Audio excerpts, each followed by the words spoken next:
welcome to Book 101 Review. Book 101 is all about the books that I read for the last 40 years. And today I have my special guest.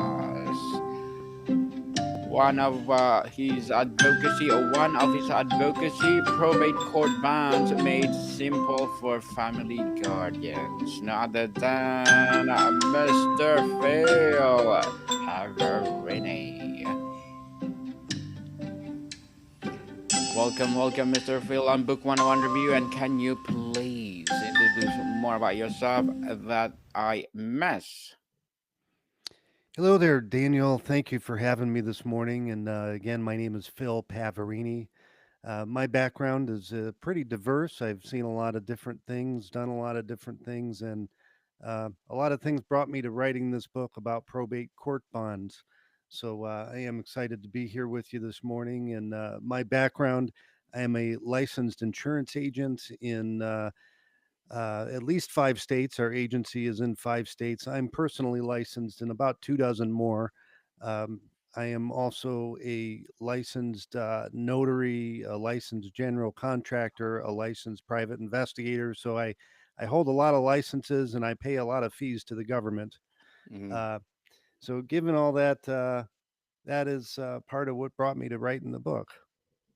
Awesome. And thank you so much for sharing your knowledge and wisdom to the world, Mr. Phil. So tell us what the title of the book itself. Sure. And this book we're talking about today, and I have written a couple in the topic or the area of probate. So this one is Probate Bonds Made Simple, a guide for agents, courts, fiduciaries, and lawyers. It's actually titled as a special report. Awesome. So what is all about, Mr. Phil?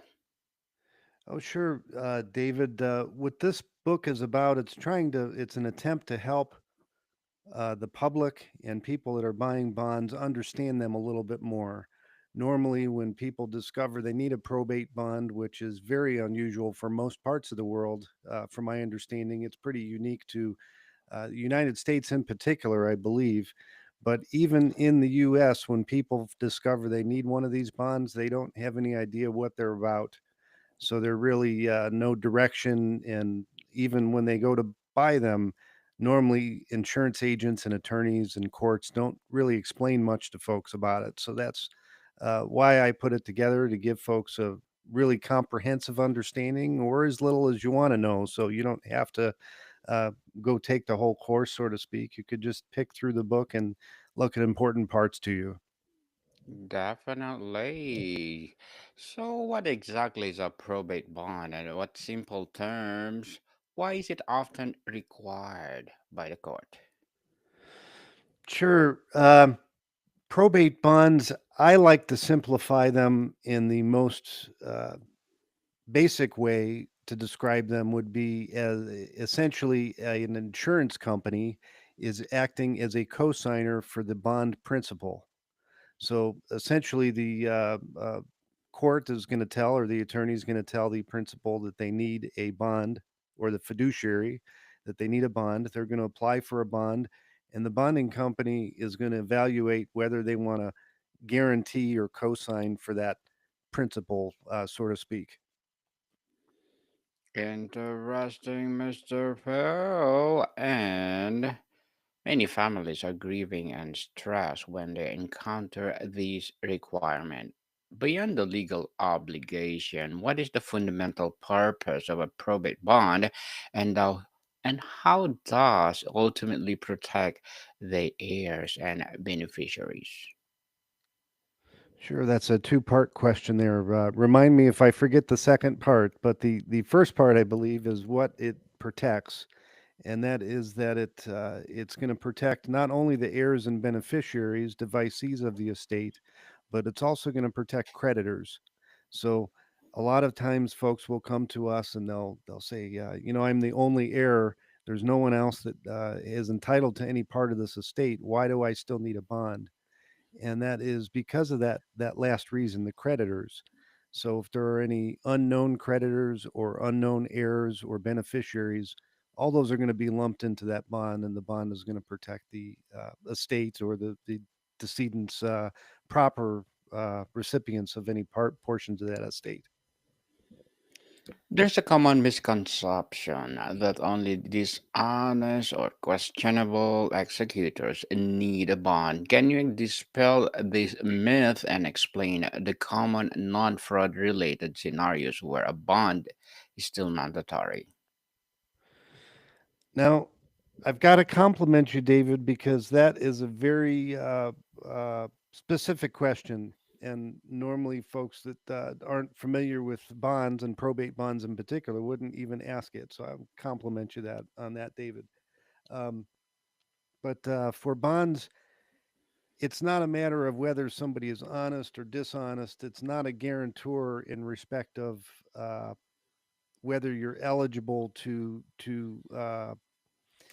it's not that dishonest people are going to need the bond. It's the bond is required to make sure that you're not dishonest. So it's reverse of that. And one of the first steps of when somebody applies for a bond is the bonding company is going to do a credit history check, and a lot of times they'll even do a felony criminal history check, and those things kind of tie into that honesty question. And it's really the primary reason. I guess you asked earlier what the reason for the bond was, but that's ultimately the ultimate reason for the bond is to ensure that that person's eligible and trustworthy for the amount up to the bond. Speaking of trustworthy, for a fiduciary who is already trustworthy, being forced to get a bond can feel like an insult or a vote of no confidence. How do you refrain the purpose of probate bond from a bureaucratic hurdle to essential tool of protection for everyone involved? Oh, sure, David. I think that it is not insulting to have to get a bond. It is actually. Um, Let me reframe the answer to that. When somebody is deceased, they want to ensure that somebody is capable and has the uh, ability to execute their wishes. And that is what that bond is partially going to cover. It's more of a guarantee than an insult, so to speak. It is um, really just ensuring that somebody is going to qualify for that position and they're going to have the financial background and knowledge in order to handle those finances properly. Interesting, Mr. Phil. Interesting indeed. The title promises to make probate bond simple. What is the most complex or counterintuitive aspect of a probate bond process that your book breaks down into easily understandable concept? One of the most complicated parts of applying for a probate bond sometimes is there's a whole set of questions that are going to be about the case itself. So things like, does the fiduciary owe money, or do they owe money to the estate, or does the estate owe money to the fiduciary? Uh, does the estate have a business? There's a whole host of questions that could be complicated. And a lot of times we'll have folks call us that don't have attorneys and they need help filling out those questions. And the long and short of it is, a lot of them, if you don't know the answer, we're not able to give you legal advice. So that is, ultimately, they're very simple questions, but if they're not able to be answered properly, then the best person to ask for that is really the an attorney um, on how to complete some of those questions. Mr. Phil, for the insurance agent who has never written a probate bond, what is the most compelling case you make for why this is a valuable and accessible niche to add to their portfolio? Oh, absolutely. Probate is a growing area. We have what's called the silver tsunami that they say it's so to speak. It's where we have the baby boomers and a whole generation of people. They say trillions of dollars are going to change hands in the next 10 years just due to probate. And for that expanding business, there really isn't many other better businesses that are basically guaranteed to be increasing in volume. Um, for agents that never wrote a probate bond before, there's no central source like this book that's going to give an agent or an attorney a really good all-encompassing uh, overview of the probate bonds and how they work and the different considerations and stipulations. So it's kind of a 101 for probate bonds, and you would completely be able to handle the whole process and understand it if you read this book. The quick qualification, Mr. Phil. What are the three most critical pieces of information an agents need to gather in their first conversation with a potential fiduciary to quickly assess bondability? Yeah, the top things that need to happen with every bond is that the person has an attorney. Number two is that they have a sufficient credit score. And number three, that there are no disputes in the case. So if those three things are in place, those bonds are almost automatic to get approved. A lot of times, folks will come to us without one of those three things, like an attorney, for instance. And if it's a lower bond amount, we can still get them a bond a lot of times. But it's really important to know that right up front on the first conversation, because if someone comes to us with a $500,000 bond, for instance, which is a larger bond, they're very rarely going to get qualified without that attorney. So we want to know that right up front in the first conversation. And that will avoid things like trying to submit an application and then not being approved due to credit and no attorney. So it's just something that should be known up front. Overcoming objections, Mr. Phil. What is the most common objection you hear from fiduciaries about the cost or necessity of the bond?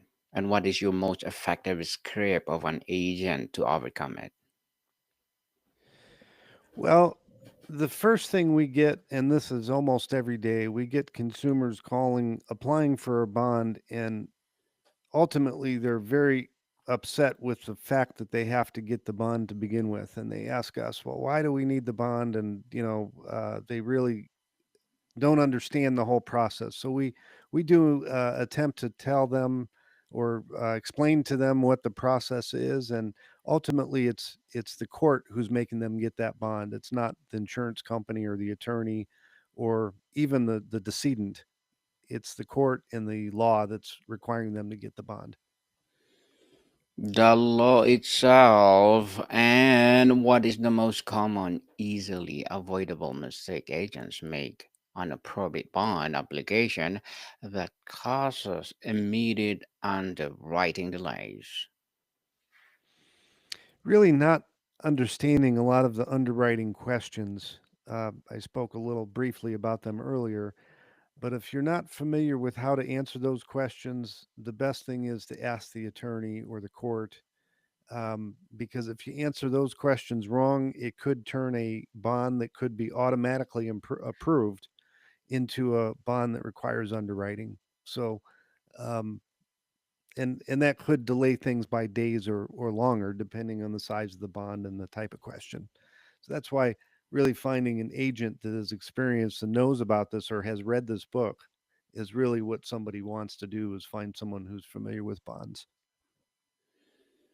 A person suddenly appointed as an executor is often grieving and overwhelmed. What is your number one piece of advice to calm their nerves regarding the bond requirement and guide them through the process smoothly? Yeah, thanks for asking, David. That's really where I think that we surpass any other agency, is we're offering these services really as a service to help those grieving families. We understand that they are going through things. We very often recommend folks look into things like a death doula or an end of life advisor. That's something that a lot of people in the industry aren't familiar with. And we mention it almost every day to somebody, whether it's an bond applicant or an attorney. um, just having support for the family, and that's very important to us when we're taking a bond application. We'll very often ask the family, especially if it's a surviving spouse or an elderly spouse that's a widower. We'll ask if they have anybody nearby. Do they have friends, family helping them? And if not, we'll do our best to put them in touch with an area uh, agent agency on aging or senior center, or there's always different connections we try to make there, or with veterans associations or somewhere, just to try to make sure that we're not the only person someone has to ask about anything, which sometimes it feels like. So that's what we try to do, is help the overall situation. Helping them will make their papers or something else that they're doing smoothly. How is the premium or for probate bond actually calculated? At what factors are within fiduciary control the potential influence that cost? Sure. Probate bonds are really not shopped or priced like most insurance. And when I say that, is there are a variety of price schedules, and they're all based on a sometimes more complicated tiered level pricing. So you might pay a half a percent for the first 100,000, and then three quarters of percent for the next 200,000, and so on. And every company will have a different schedule, but at the end of the day, they're almost all about the same price. It's just a matter of whether you meet those three initial qualifications or not. So if you don't meet those three initial qualifications, and those were having an attorney, credit score, and no disputes, then sometimes brokered coverages or higher priced companies might have to be applied to. Mr. Phil, how about the bond is in place, but the job is not done? What is the critical action of a fiduciary must take during the administration of the state to ensure they maintain the compliance with the bond and avoid a claim?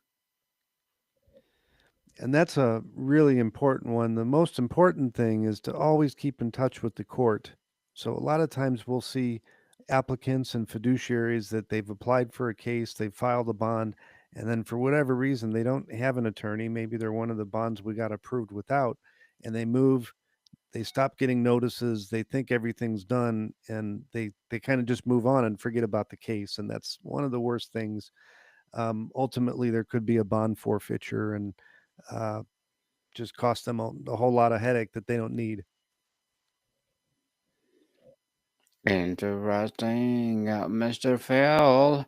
And preemptive problem solving. How can we estate planning attorney use your book to better advise their clients today to prevent bond related issue for their executors tomorrow? Sure, and that's a really important piece to this puzzle, and it might be the most important thing. It's that when somebody is planning they're doing their estate planning, and they're deciding who's going to handle their estate, or maybe they're planning for power of attorney or someone for their to manage their guardianship.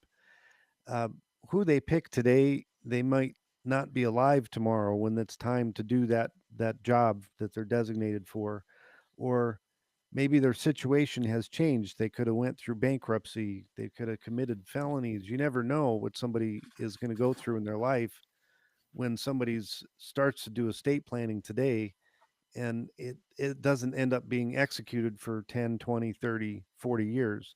So um, one of the biggest benefits that we offer is we can process that front end underwriting for people as soon as they go in to make their will or their trust or their estate plan. We can give them an application for a probate bond, and they can have their preferred executor or administrator fill out that application and give us authorization. and we can pre-approve them today to make sure that they're going to qualify for that bond, at least as of now. So that's something that we do offer to on the front end. Whenever people come into the law firm, they could automatically fill out one of our applications. Mr. Phil, as an author, what are your short term and long term goals? Boy, that is a big one, um, David. Short-term and long-term goals. We are going to continue working in the guardianship and probate case.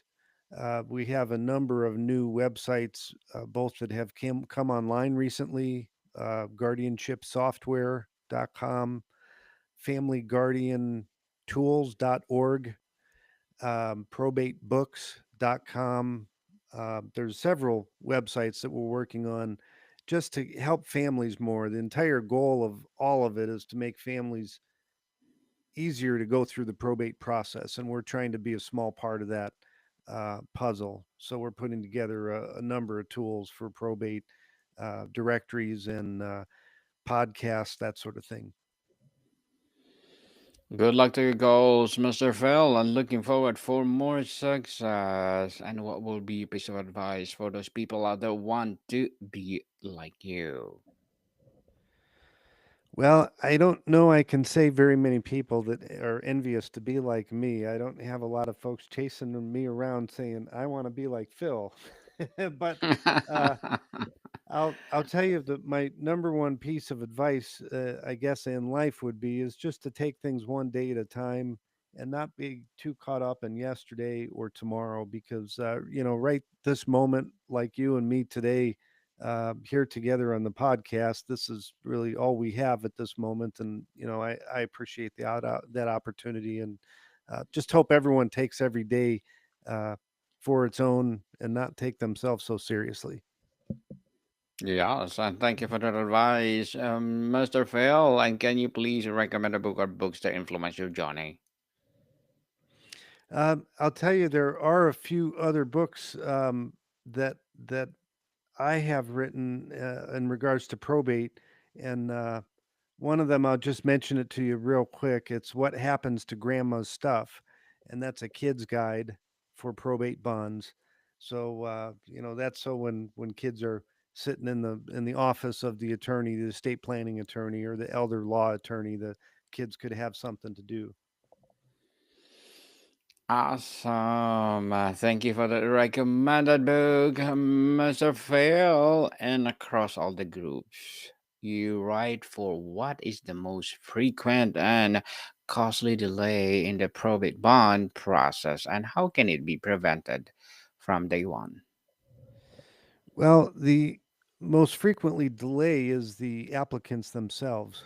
So a lot of times we'll have an application submitted and there'll be more questions from underwriting. So the biggest delay is just not responding promptly to additional questions. And we've seen some of those delays go on days, weeks, and sometimes even a month or two, uh, where the customer will reach out and they'll be upset that their bond isn't completed, but it turns out that there were questions that were asked, and they just need to keep an eye on their email and voicemail. Yes, and Mr. Phil, before we wrap up our discussion for today, I'm inviting you to please don't listen to my other podcast, people. My other podcast, because my abstract essay is already in fifth season. Abstract poetry in second season. I'm a book 101 review in fifth season too. Comedy 101 in third season. I'm a food 101 in fifth season as well. Geography 101, movie 101 review, music 101 are in fourth season, and Science 101, Sex 101, and second season of my baby podcast, Law 101, Mental Health 101, and Bible Verses 101. Please listen to them wherever you listen your podcast. So, Mr. Phil, when agents, courts, or fiduciaries, or lawyers are all operating from the same clear understanding of probate bonds, what is the ultimate benefit to the families and their heirs they are serving? Well, ultimately, the bond is going to ensure that everything is handled according to law. So there's not going to be anybody running off with the money or giving the money to someone that shouldn't be having the money. And just in regards to the whole topic, I'll just mention to you, something very often that happens is nobody will qualify for this bond, and the court will appoint someone to do that fiduciary position. And a lot of times, families are worried about that court fiduciary, that court appointed person is going to go run off with the family money, or they're going to charge a lot of money or steal from the family. And all those are things that the bond is still protecting. So families should not be afraid of a court appointed fiduciary because they still operate under the same rules, regulations, and laws, and they're still required to only charge what the court authorizes and so on. So that's something really important. Don't be afraid of the court appointed administrator. Mr. Phil Pavarini, thank you so much for sharing your knowledge and wisdom to the world through your book. And can you please invite our listeners to support your book, your advocacy, or your business, or whatever you want to promote on Book 101? Oh, thank you, David. Absolutely. All of our books can be downloaded for free at probatecourtbonds.com/book, or they can be found on Amazon if you really want to pay for them. And all proceeds are donated to the Building Bonds Scholarship. Thanks for having me today, David. Yes, people, let's support Mr. Phil Pavarini because if you support him, for sure, more and more empowering advocacy like this to come. So, Mr. Phil, thank you so much for your time. Thank you, Daniel. More to come, people. See you soon.